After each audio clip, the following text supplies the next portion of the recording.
잘 먹고 잘 싸고 잘 자는 것이 건강의 지름길이라는데 우스갯소리로 들리지만 이건 정말 진리죠.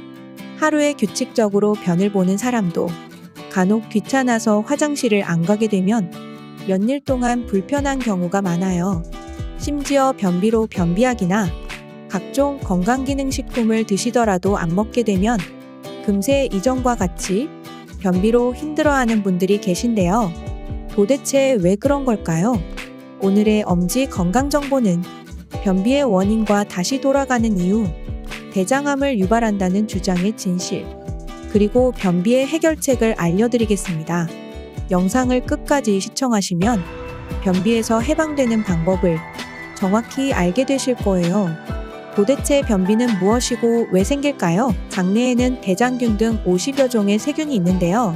무려 쥐당 100만에서 1천억 마리까지 존재합니다. 이 대장균은 장 내용물을 부패 발효시켜서 암모니아, 탄산가스 등의 악취물질을 발생시키는데요. 여기서 어떤 이유로 잘못되면 장내 찌꺼기가 밖으로 배출되지 않는데 이것을 우리가 변비라고 부르게 됩니다.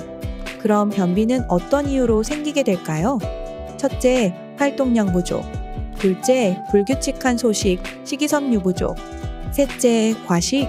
넷째, 화장실을 가고 싶을 때 가지 않고 참는 것. 다섯째, 스트레스로 대장 운동이 느려지는 경우. 여섯째, 과도한 추위. 일곱째, 여성 호르몬인 프로게스테론이 장의 활동을 저하시켜서 등이 있습니다. 어떠신가요?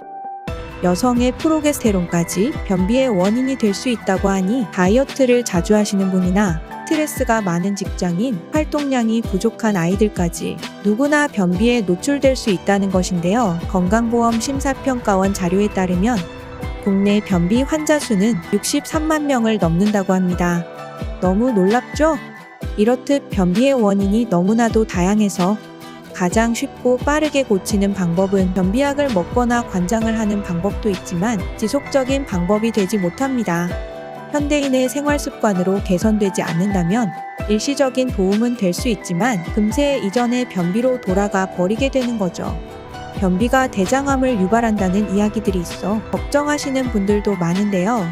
2013년 미국 위장병학회지에 실린 연구 결과에 따르면 변비 환자라고 일반인에 비해 대장암 발생률이 높지는 않다고 밝혔기에 안심하셔도 좋을 것 같습니다.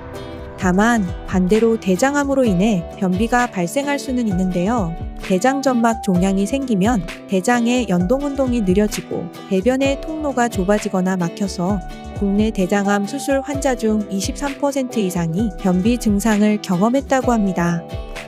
그렇다면 겨울철에 더 주의가 필요한 이 변비, 어떻게 해결할 수 있을까요? 3가지만 기억하세요.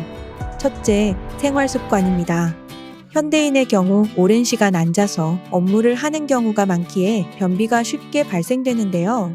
점심시간이나 출퇴근 시간을 이용해서 엘리베이터 대신 계단 걷기, 흙을 밟으며 맨발 걷기, 줄넘기 등으로 신체의 움직임을 원활히 해주는 것이 좋습니다. 둘째, 수분 섭취입니다. 변비 증상이 발생하는 가장 대표적인 원인이 바로 이 수분 섭취인데요. 이 간단한 물 충분히 마시기를 해주는 것만으로도 딱딱한 변 상태를 모르게 해주는데 큰 도움이 됩니다. 단, 커피나 탄산음료 등은 물에 포함되지 않습니다. 오히려 체내 수분을 배출하는 역할을 하기 때문에 커피를 자주 마신다면 그 이상의 물을 2배나 3배 이상 드셔야 합니다. 셋째, 섬유질 섭취입니다. 대표적인 섬유질로는 통곡물이나 사과, 바나나, 브로콜리, 양배추가 있는데요. 특히 빨간 양배추는 식이섬유의 양이 당근보다 4배 가까이 높아 유산균의 먹이가 되기도 하고 배변에 부피를 많게 해서 쉽게 빠져나오게 하는 중요한 역할을 합니다. 저는 약에 의존하던 삶을 살았었어요. 그런데 수년간 건강에 대한 공부를 많이 하고 생활 습관을 개선하면서 병원과 점점 멀어지게 되었는데요. 저와 같이 생활 습관과 건강한 음식으로 여러분의 삶이 더욱 윤택하고 건강해지길 바라는 마음에서 엄지 건강정보는 다음에 또 다른 주제를 가지고 찾아오겠습니다. 오늘도 건강하고 행복한 하루 보내세요.